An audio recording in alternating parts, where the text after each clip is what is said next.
हाँ, आज स्टार्ट करेंगे प्रेसिडेंट, राष्ट्रपति। पहले मेरी बात सुनो, राष्ट्रपति जी पर अपन 3 वीडियो बनाने वाले हैं। तीनों वीडियो में कंप्लीट पीएचडी हो जाएगी आपके राष्ट्रपति की। जो आज का वीडियो होगा इसमें अपन राष्ट्रपति के बारे में जानेंगे, ठीक है। फिर राष्ट्रपति का इलेक्शन करवाएंगे और फिर राष्ट्रपति जी को हटा भी देंगे इम्पीचमेंट के जरिए, महाभियोग के जरिए। तीनों बातें आज सीखने वाले हैं। फिर नेक्स्ट में अपन राष्ट्रपति की पावर्स पढ़ेंगे। राष्ट्रपति की पावर 2 तरीके की है, उन दोनों के 2 वीडियो बनेंगे। तीनों वीडियो में राष्ट्रपति कंप्लीट हो जाएगा। उनको अच्छे से लर्न करना है, साथ के साथ नोट्स बनाते रहो। देखो, साथ के साथ लर्न करते रहना ताकि आपके कहते हैं लोड नहीं बनेगा, भार नहीं बनेगा, वरना फिर कोई मतलब नहीं, नोट्स बना के छोड़ोगे तो छोड़ दोगे। नोट्स भी बनाओ, साथ के साथ लर्न करो, ठीक है। और जल्दी आपके टेस्ट शुरू होने वाले हैं, फिर टेस्ट लेता रहूँगा मैं आपका। चलो, मैंने वो चार्ट बनवाया था, उस चार्ट को तो रोजाना रिवाइज करना है। यानी कि एग्जीक्यूटिव के अंदर यानी कार्यपालिका के अंदर राष्ट्रपति जी आते हैं, तो हमारे सरकार का गवर्नमेंट का सेकंड पार्ट होता है कार्यपालिका, दूसरा अंग है। उसके अंदर प्रेसिडेंट पढ़ रहे हैं, ठीक है। फिर अपन प्राइम मिनिस्टर पढ़ेंगे, प्रधानमंत्री पढ़ेंगे, फिर अपन उपराष्ट्रपति पढ़ेंगे, इनके बाद वाइस प्रेसिडेंट पढ़ लेंगे, उपराष्ट्रपति, फिर प्रधानमंत्री, ठीक है। वो सब बातें सुप्रीम कोर्ट वगैरह आगे बातें आती रहेगी जुडिशरी में। हाँ, चलो आज स्टार्ट करेंगे राष्ट्रपति। तो पहली बात तो ये कि हाँ, जो भी चीज़ है वो हमारे कॉन्स्टिट्यूशन में लिखी हुई है। आपके गिने चुने आर्टिकल यूज़ होते हैं, वैसे बहुत सारे आर्टिकल है एक्चुअल में। राष्ट्रपति के अंदर कम से कम 50 से 55 के करीब आर्टिकल है, तब जाकर राष्ट्रपति कंप्लीट होता है। अनुच्छेद 55 से ज़्यादा है, लेकिन आपके आर्टिकल है नहीं। लेकिन जो 2-4 आर्टिकल हैं उनको अच्छे से लर्न करना है कि भारतीय संविधान के अनुच्छेद 52 में ये कहा गया है कि भारत का राष्ट्रपति होगा। समझ पा रहे हो?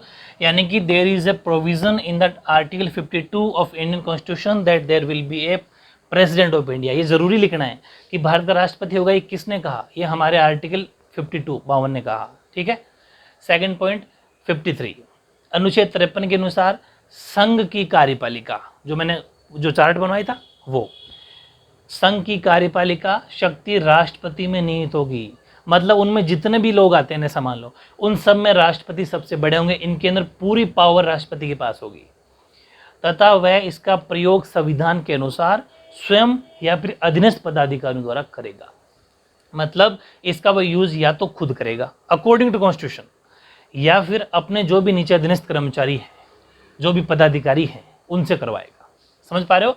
यानी कि according to article 53 the executive power of union would be vested in the president and himself या फिर by the functionaries will use it.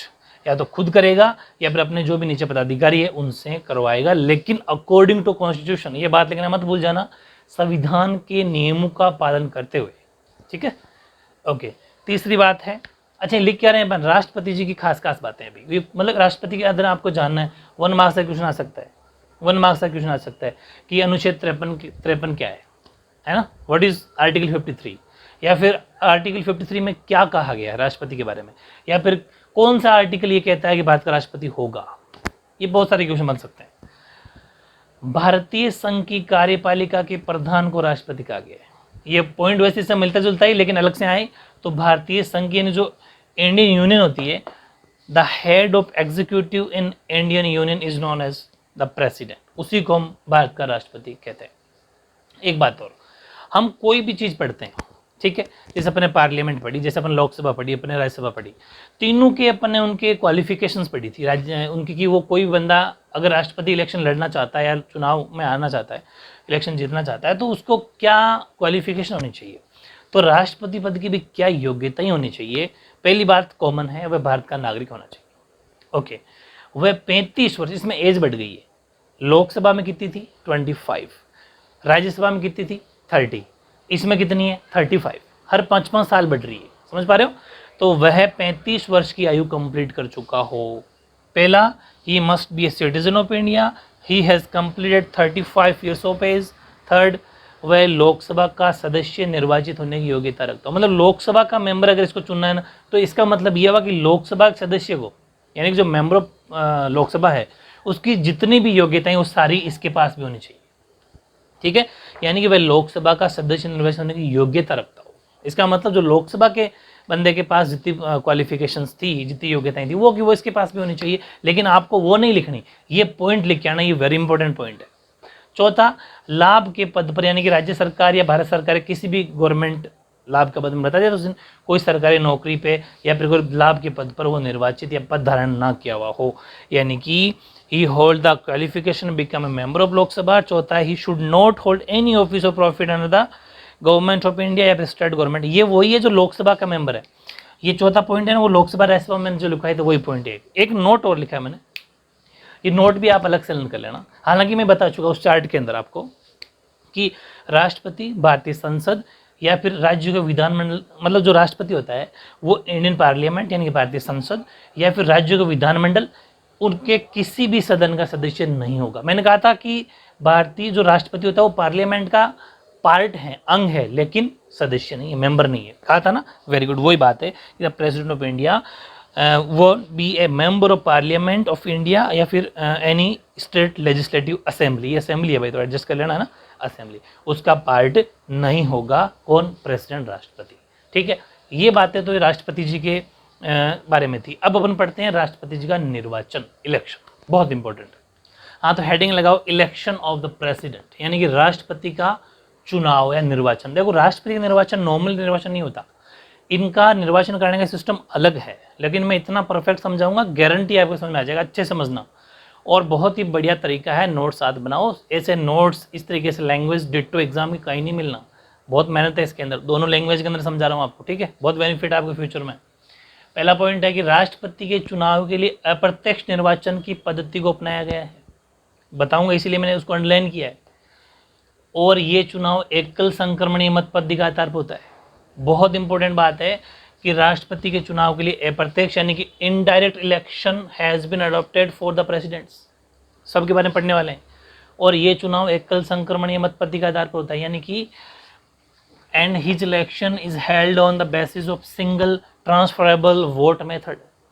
मतलब ये आपको कैसा पता चलेगा एकल संक्रमणीय मत पद्धति क्या होती है, अप्रत्यक्ष निर्वाचन क्या होता है। तो अप्रत्यक्ष तो मैंने यहीं पर लिख दिया। और नेक्स्ट जो थ्योरी लिखाऊंगा वो बहुत इंपॉर्टेंट है, अलग से पूछ जाती है कि प्रेसिडेंट की यानी कि राष्ट्रपति की एकल संक्रमणीय मत पद्धति को समझाइए 2 मार्क्स में, यानी कि सिंगल ट्रांसफरेबल वोट मेथड को एक्सप्लेन करना प्रेसिडेंट को अलग से 2 मार्क्स 100%, वो भी समझ लेंगे। उसका मतलब ये होता है कि 50% + 1, यानी कि वो एक फॉर्मूला भी लिखाऊंगा नेक्स्ट। अभी आप ये समझो 2 पॉइंट है इसके अंदर। अप्रत्यक्ष निर्वाचन, इसका मतलब ये होता है कि इनडायरेक्ट वोट होता है। आप देखो, क्या अपन राष्ट्रपति को वोट थोड़ी करते हैं, लेकिन इनडायरेक्ट करते हैं। कैसे? कि राष्ट्रपति को इलेक्शन, राष्ट्रपति चुनाव होता है, उसमें वो एमएलए जाते हैं, एमएलए मतलब मेंबर ऑफ लेजिस्लेटिव असेंबली, जिसे अपन बोलते हैं विधायक, यानी कि जो राज्य विधानसभाओं से या विधानमंडल से निकले जाते हैं, स्टेट से। वो जैसे राजस्थान में 200 एमएलए हैं, 200 एमएलए हैं, 25 एमपी है यानी कि 25 सांसद हैं, 10 हमारे राज्यसभा के सदस्य हैं। तो ये सब यहाँ से जाते हैं मेंबर ऑफ राज्यसभा, तो वो राष्ट्रपति के चुनाव में भाग लेते हैं। लेकिन हम इनडायरेक्ट क्या वर्ड क्यों यूज कर रहे हैं यहाँ पर, अप्रत्यक्ष निर्वाचन का नाम क्यों लिया अपन ने? क्योंकि हम डायरेक्ट राष्ट्रपति को वोट नहीं करते, हम उन एमएलए एमपी को यहाँ से चुन के वहाँ भेजते हैं कि वो राष्ट्रपति को चुनाव करे। मेरी बात समझ पा रहे हो? तो वो एक इनडायरेक्ट तरीका हो गया, अपने डायरेक्ट राष्ट्रपति को वोट नहीं किया, इनडायरेक्ट किया, इसलिए अप्रत्यक्ष निर्वाचन कहलाता है। एकल संक्रमणीय मत पद्धति ये अभी नेक्स्ट पढ़ेंगे, तो पहले फिर भी इसके बारे में लिख दिया मैंने। ये भी अलग से पूछा जा सकता है कि राष्ट्रपति का चुनाव अप्रत्यक्ष रूप से ऐसे निर्वाचक मंडल द्वारा किया जाएगा जिसमें कौन कौन होंगे? संसद के दोनों सदनों के निर्वाचित सदस्य, यानी कि the election of the president is made indirectly bye such electoral college. क्या क्या होगा इसमें? एक तो elected member of both the houses of parliament, मतलब लोकसभा और राज्यसभा के दोनों के सदस्य, हाउस दो, जब भी सदन के दोनों सदनों की बात आए, संसद के दोनों सदनों की बात आए, यानी कि पार्लियामेंट के अगर दोनों हाउस की बात आए, मतलब लोकसभा और राज्यसभा, दोनों के मेंबर इसको वोट करेंगे। दूसरा, राज्य विधानसभाओं के, यानी कि जो राज्य विधानमंडल मतलब elected members of state assembly, state legislative assembly लिख सकते हो आप, ठीक है। लेजिस्लेटिव असेंबली का मतलब है विधानसभाओं से जो जीत के जाएंगे वो। और एक बड़ा चेंजेस भी हो गया इसके अंदर, 70वें संविधान संशोधन 1992, यानी कि 17th जो कॉन्स्टिट्यूशन अमेंडमेंट 1992 है, कॉन्स्टिट्यूशनल अमेंडमेंट जो 17वां हुआ था 1992 में 1992 के अनुसार, उन्होंने ये भी कह दिया कि संघीय क्षेत्र यानी जो यूनियन टेरिटरीज है, मेरी बात सुनना, यूनियन टेरिटरीज का मतलब है हमारे देश में जो फिलहाल अभी 9 यूनियन टेरिटरी हो गए, 28 स्टेट हो गए, ठीक है, देश में। तो यूनियन टेरिटरी का मतलब, जैसे यूनियन टेरिटरी में बेसिकली संघीय क्षेत्र में बेसिकली विधानसभा नहीं होती, लेकिन 2 केंद्र हैं। कैसे? एक तो दिल्ली के अंदर, जैसे दिल्ली में विधानसभा है, दिल्ली एक यूनियन टेरिटरी है, दिल्ली एक संघीय क्षेत्र है, केंद्र शासित प्रदेश है कि नहीं है, लेकिन वहां पर विधानसभा है। वो इन राज्य, क्योंकि दिल्ली राज्य तो है नहीं भाई, दिल्ली स्टेट नहीं है, दिल्ली एक केंद्र शासित प्रदेश है, एक यूनियन टेरिटरी है, जबकि विधानसभा होती है राज्यों में, इसलिए राज्य विधानसभा को अलग पॉइंट दिया। तो इन्होंने कहा कि फिर राज्यों में विधानसभा होती है, लेकिन दिल्ली में तो विधानसभा है, पांडुचेरी में विधानसभा है, उनका क्या करें? तो 17वां संविधान संशोधन 1992 में एक चेंजेस किया गया और ये कह दिया कि अब से जिन संघीय क्षेत्रों में, जिन यूनियन टेरिटरीज के अंदर अगर विधानसभा हैं तो उनके मेंबर भी प्रेसिडेंट के इस निर्वाचक मंडल में, इस इलेक्शन मंडल में शामिल होंगे। इसका मतलब राष्ट्रपति को वोट करेंगे। मेरी बात समझ में आ गई? यानी कि प्रेसिडेंट के इलेक्शन में ये भी शामिल होंगे। तो सारे 28 राज्यों के एमएलए एमपी सब शामिल होंगे। इसके साथ में जो संघीय क्षेत्र में जिनमें विधानसभा है, जिनमें यूनियन टेरिटरीज के अंदर विधानसभा या विधानमंडल लेजिस्लेटिव असेंबली हैं, उनके एमएलए भी अब शामिल होंगे, वो 17वां संविधान संशोधन 1992 के अनुसार। ठीक है, हाँ। तो अब हेडिंग लगाओ, एकल संक्रमणीय मत पद्धति, यानी कि सिंगल ट्रांसफरेबल वोट मेथड। ठीक है, यही था सेकंड। तो इसके अंदर अपन क्या क्या लेंगे? देखो, पहला पॉइंट, इसमें पॉइंट बनाना। फर्स्ट पॉइंट है कि संसद तथा राज्यों और संघीय क्षेत्रों की विधानसभाओं के निर्वाचित सदस्यों द्वारा राष्ट्रपति का चुनाव एक विशेष मत पद्धति के अनुसार होगा, जिसे एकल संक्रमणीय मत पद्धति कहा जाता है। ये फर्स्ट पॉइंट है और ये डेफिनेशन अलग से पूछी जाएगी। ध्यान रखना कि एकल संक्रमणीय मत पद्धति किसे कहते हैं। तो elected member of parliament and state assemblies with union territories elect the president by special voting system also called as single transferable vote system. यानी कि एक तो संसद के जो मेंबर होंगे वो, राज्यों के होंगे जो वो, और संघीय क्षेत्र के होंगे जो, मतलब कि स्टेट के, पार्लियामेंट के और संघीय मतलब यूनियन टेरिटरी के, तीनों के जितने मेंबर होंगे वो निर्वाचित सदस्य इस पद्धति के अंदर शामिल होंगे। वो बता चुका मैं आपको अभी, ये इसकी डेफिनेशन हो गई। सेकंड पॉइंट लिखो इसका, इस चुनाव में मतदान गुप्त मतपत्र द्वारा होता है। गुप्त का मतलब वोटिंग होगी लेकिन छुपा के, गुप्त मतपत्र होगा इसके अंदर। गुप्त का मतलब छुपाना होता है।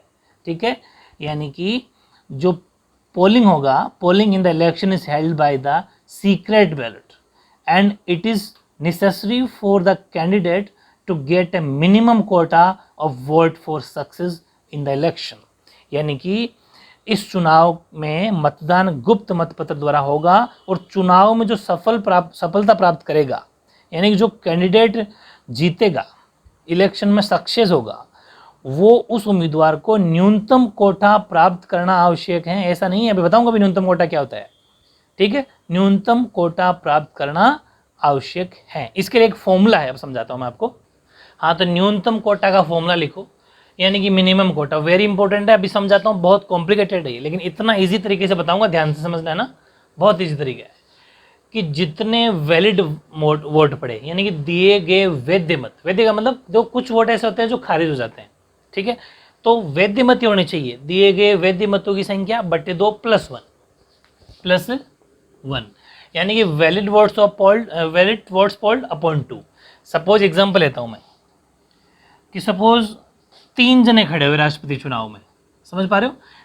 तीन जने प्रेसिडेंट के लिए इलेक्शन में खड़े हुए, एक का नाम ए, दूसरा बी और तीसरा सी। सपोज ये 3 जने खड़े हुए, ठीक है, और सपोज अपन मान लेते हैं कि टोटल वोट जो हैं, हाँ, टोटल जो वोट हैं, टोटल वोट वो है सपोज 2500। ध्यान से समझना, 2500 कुल वोट हैं, कुल वोट 2500 है, 3 जने खड़े हो रखे हैं। मेरी बात समझ पा रहे हो? ओके, ये तो मैंने बता दिया कि कौन कौन वोट करते हैं। ठीक है ना? हाँ, तो 3 जने खड़े हुए हैं, 2500 कुल वोट है। सपोज अब किसी भी बंदे को, मेरी बात ध्यान से समझना, जीतने के लिए न्यूनतम कोटा पास करना पड़ेगा। कहने का मतलब ये है कि अगर 2500 वोट हैं टोटल, वैध मत कितने? 2500, 2500 अपॉन 2 + 1, यानी कि ये आया, इसको काटने पर 1250, 1250 में 1 जोड़ देंगे तो 1251 वोट जो भी लाएगा वो राष्ट्रपति का चुनाव जीत जाएगा। इससे ऊपर आते तो अच्छी बात है, इससे कम नहीं आने चाहिए। इसलिए प्रेसिडेंट का इलेक्शन डिफरेंट होता है। जैसे सपोज एमएलए एमपी का इलेक्शन तो बड़ा अलग तरीके से होता है। कैसे कि सपोज 5 एमएलए खड़े हो गए, है ना, तो जिसको ज़्यादा वोट मिले जीत गया। कोई 50% का रोल नहीं है यहाँ पर। कहने का मतलब है 50% +1 आना ही चाहिए, चाहे मेंबर 50 क्यों न खड़े हो जाए। ये प्रेसिडेंट के इलेक्शन का रूल है, समझ पा रहे हो। राष्ट्रपति चुनाव में 50% +1 वोट लाना ही पड़ेगा, चाहे कितने ही मेंबर खड़े क्यों ना हो जाए।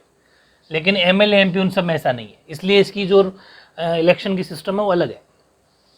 अब इसका मतलब ये हुआ कि तीनों बंधु में से जो भी 1250 यानी 1251 वोट लेके आएगा वो जीत जाएगा। हुआ क्या, वोटिंग हुई। वोटिंग हुई तो एक को मिले सपोज 1000 वोट मान लेते हैं, बी को मिले 800 वोट और सी को मिले 700 वोट। हो गए 2500 पूरे, 800 700 1500 1000 2500 इस तरीके से वोट मिले। अब इसमें सिस्टम क्या होता है कि जिसके सबसे कम वोट रहते हैं, जिसके सबसे कम वोट रहते हैं वो ऑटोमेटिक इनके पार्टिसिपेंट से बाहर हो जाता है। इसका मतलब सी आउट। अब पीछे कौन बचे, ए और बी, दो ही जने बचे। तो फिर इसके 700 वोट का क्या किया जाए, इसके पास जो 700 वोट थे वो इन दोनों में बट जाएंगे। ये रूल है। 700 क्या था, यानी कि 1000 इसके पास पहले से थे, 800 इसके पास पहले से थे। ऐसा मान लो 350 वोट इन दोनों को मिल गए। 350 वोट मिले तो बी के पास हो गए 1150, ए के पास हो गए 1350। न्यूनतम कोटा से ऊपर कौन है, मिनिमम कोटा से ऊपर कौन है, 1251 से ऊपर है ए। इसका मतलब राष्ट्रपति कौन बन गया, ए बन गया, क्योंकि उसके पास 1251 से ऊपर वोट है या फिर 1251 वोट है। जबकि ये 1251 से जो बी था वो कम रह गया। ये है सिस्टम। आई होप इससे इजी आपको कहीं नहीं मिलेगा। मेरे हिसाब से आपको ये पूरा समझ में आ गया होगा, ठीक है। हाँ, अब हेडिंग लगाओ पदच्युति की पत्ती या फिर महाभियोग, यानी कि मेथड ऑफ डिपोजिशन, या फिर इसी का नाम है इम्पीचमेंट। वैसे बेसिकली महाभियोग नाम लिखा ज़्यादा आता है, यानी कि राष्ट्रपति को जिस पद्धति से, जिस सिस्टम से अपने पोस्ट से या अपने पद से हटाया जाता है उसे महाभियोग कहते हैं, इम्पीचमेंट कहते हैं। बहुत इंपॉर्टेंट है, ये राष्ट्रपति जी को हटाने के लिए ही प्रोसेस लाया गया है महाभियोग। पूरा बड़ा सिस्टमेटिक ढंग से पूरी थ्योरी लिखाऊंगा आपको पॉइंट बना के, ठीक है। ये पूरा सिस्टम समझना आपको। राष्ट्रपति जी हट सकते हैं इस महाभियोग से, और महाभियोग से अपन सुप्रीम कोर्ट के न्यायाधीश, वो मैंने आपको पहले बात बता दी, उनको भी हटाया, रिमूव किया जा सकता है, अपने पद से हटाया जा सकता है, ठीक है। तो अच्छे से नोट्स बना, हेडिंग लगाओ और फिर आप पॉइंट से पॉइंट लिखते जाओ। हाँ, जैसे पहला पॉइंट है कि भारत के राष्ट्रपति का कार्यकाल 5 वर्ष है, किंतु भारतीय संविधान के अनुच्छेद 61 के अनुसार राष्ट्रपति पर संविधान में दी गई पद्धति के अनुसार उस पर महाभियोग लगाकर पदच्युत किया जा सकता है, मतलब पद से हटाया जा सकता है। ये पहला पॉइंट है। यानी कि the term of office for the president of India is 5 years, but according to the article 61, अनुच्छेद यानी आर्टिकल लगाना ना भूलें, अनुच्छेद 61 यानी आर्टिकल 61 ये कहता है कि अगर राष्ट्रपति संविधान की अकॉर्डिंग काम नहीं करता है तो उनको पद से रिमूव कर दिया जाएगा, ठीक है। यानी कि according to article 61 of Indian constitution he can be deposed through the process of impeachment mention in the constitution of India in case of transgressions of commission by him, ठीक है। ये पहला पॉइंट हो गया। सेकंड पॉइंट है कि उस पर अभियोग लगाने का अधिकार भारतीय संसद के प्रत्येक सदन को प्राप्त है। समझ पा रहे हो, यानी कि जो हमारी पार्लियामेंट है ना, समझ पा रहे हो, each house of Indian parliament has the right to prosecute him. यानी कि अगर उन पर ये अपन महाभियोग लाना चाहेंगे तो हमारी पार्लियामेंट में, संसद का मतलब उसके दोनों सदन, लोकसभा राज्यसभा, दोनों हाउस में आपको क्या करना पड़ेगा, अभियोग को लाना पड़ेगा, इम्पीचमेंट को, महाभियोग को लाना पड़ेगा। मतलब दोनों में पास कराना पड़ेगा सहमति से। सहमति कितनी चाहिए, नेक्स्ट पॉइंट लिखो कि अभियोग चलाने की अनुमति के लिए अभियोग चलाने वाले सदन की समस्त संख्या के 1/4 1/4 सदस्यों के हस्ताक्षर आवश्यक है। ध्यान रखना, सिग्नेचर होंगे। यानी कि for the permission of prosecution the signatures of 1/4 members of the house concern is required, ठीक है ना। 1/4 मेंबर जो भी हाउस में होंगे उनके 1/4 सदस्यों के सिग्नेचर होना जरूरी है, तब राष्ट्रपति जी हटेंगे। और फिर भी एक शर्त और है, आप सदन में प्रस्ताव जब लेके आओगे तो उनके 14 डेज बाद अभियोग लगाने वाले सदन में उस पर विचार किया जाएगा, और यदि अभियोग का प्रस्ताव सदन की कुल संख्या के 2/3 सदस्यों द्वारा स्वीकृत हो जाए तो उसके उपरांत उसको द्वितीय सदन में भेज दिया जाता है। समझ पा रहे हो? यानी कि 14 days after the receipt of the proposal it will be considered in the house which has indicated him. The House will make consideration over it. If the proposal of the suit accepted by 2/3 of total members of the House, then the proposal is forwarded to the second House. यानी कि अगर आपने जैसे उसको प्रस्ताव को भेज दिया, लेकिन 14 दिन अभी भी 14 डेज का टाइम है, उस पर विचार किया जा सकता है। और फिर आपको क्या करना पड़ेगा, सपोज आपने राज्यसभा में भेजा, तो राज्यसभा में या फिर लोकसभा में भेजा तो वहां पर 2/3 मेजोरिटी यानी 2/3 सदस्यों के द्वारा पास होना चाहिए। देखो पहली बात क्या थी कि 1/4 के सिग्नेचर होने चाहिए, 2/3 मेजोरिटी के साथ वो पास होना चाहिए, फिर वो द्वितीय सदन में भेज दिया जाएगा, दूसरा हाउस में जाएगा। तो दूसरा सदन इन अभियोगों की या तो स्वयं जांच करेगा या फिर इस कार्य के लिए विशेष समिति नियुक्त करेगा। यदि इस सदन में राष्ट्रपति के विरुद्ध लगाए गए आरोप सिद्ध हो जाते हैं तो दूसरा सदन भी कुल सदस्यों के कम से कम 2/3 बहुमत से महाभियोग के प्रस्ताव को स्वीकार कर ले तो प्रस्ताव स्वीकृति होने की तिथि से राष्ट्रपति को खाली समझा जाएगा, पद से हटावा माना जाएगा। अभी समझाता हूँ थोड़ा शॉर्ट में। The second house will either investigate itself or appoint or special committee for the task if the charges against the president are proved. The second house also accept the proposal of impeachment by at least 2/3 majority of its members. Then the president is demand to have deposed off from his post from the date of acceptance of proposal. तो short में समझाता हूँ, बहुत छोटा सा। देखो कहने का मतलब ये कि अगर आपको राष्ट्रपति जी को हटाना है, ठीक है, तो आपको क्या करना पड़ेगा, 1/4 मेंबर्स का, मेरी बात समझ पा रहे हो, 1/4 मेंबर्स का मतलब होता है 1/4 सदस्यों के सिग्नेचर होने चाहिए इस पर। जिस भी हाउस में आप लेके जा रहे हो, चाहे वो लोकसभा हो चाहे वो राज्यसभा हो, ठीक है। इसका मतलब ये है कि चाहे कोई से में भी लेके आ रहे हो आप, चाहे आप लोकसभा वाले कह रहे हैं कि नहीं साहब राष्ट्रपति को हटाना चाहिए, राज्यसभा वाले कह रहे हैं नहीं राष्ट्रपति, तो जिस भी सदन में आप लेके आ रहे हो, जिस भी हाउस में लेके आ रहे हो, उनके जितने भी मेंबर्स हैं उनके 1/4, ठीक है, सदस्यों। जैसे अगर लोकसभा में ला रहे हो तो आप क्या करोगे, 545 का 1/4 निकाल लोगे, उतने के सिग्नेचर आपको चाहिए ही चाहिए, ठीक है। जैसे 1/4 12 बच के दो, लगभग 136 137 के लगभग सिग्नेचर चाहिए, ये होता है 1/4। इतने जनों ने साइन कर दिया, ठीक है। अब फिर भी राष्ट्रपति जी को बताना पड़ेगा 14 दिन पहले, 14 डेज पहले राष्ट्रपति जी को अवगत कराना पड़ेगा कि आपके ऊपर ये आरोप लगाए जा रहे हैं, आपने ये गड़बड़ियां करी है, आपने यहाँ पर संविधान का या कॉन्स्टिट्यूशन के रूल्स को फॉलो नहीं किया। तो फिर वो 14 डेज पर विचार किया जाएगा। वो सदन में भी हो सकता है, दोनों हाउस में भी हो सकता है, राष्ट्रपति जी भी करेंगे। फिर अगर चलो ठीक है मामला 14 डेज निकल गए तो फिर आप उसको लेके जाओगे अदर हाउस में, मतलब लोकसभा और राज्यसभा दोनों में, मेरी बात सुनना, दोनों में अलग अलग 2/3 मेजोरिटी के साथ, 2/3 मेजोरिटी के मतलब 2/3 इंटू नंबर जितने भी संख्या होगी, 2/3 इंटू जितनी भी संख्या होगी, उनकी उतनी संख्या में जितने भी उनके लोकसभा राज्यसभा के मेंबर हैं उनमें उतनी संख्या में 2/3 मेजोरिटी के साथ में आपको वो बिल पास करना पड़ेगा। 1/4 का मतलब पाव पर ही सिग्नेचर चाहिए, लेकिन 2/3 बहुत ज़्यादा, 2/3 ज़्यादा होते हैं, 2/3 सिग्नेचर नहीं चाहिए। 2/3 की तो आपको ऐसा मान लो कि यस चाहिए, 2/3 मेंबर्स की हाँ चाहिए कि हाँ हम राष्ट्रपति को हटाना चाहते हैं, और दोनों में अगर 2/3 मेजोरिटी की पास हो जाती है राज्यसभा लोकसभा दोनों में, तो ऑटोमेटिक राष्ट्रपति जी को पद से हटावा मान लिया जाएगा। समझ पा रहे हो ना, बहुत इंपॉर्टेंट है, बहुत इंपॉर्टेंट है, इसको आप अच्छे से लर्न करना है। ओके, अब राष्ट्रपति जी की 2 शक्तियां हैं, पावर्स है, वो अपन पढ़ेंगे नेक्स्ट 2 वीडियो में अलग अलग, ताकि पूरी चीज़ दिमाग में फिट बैठ जाए। ठीक है, ओके।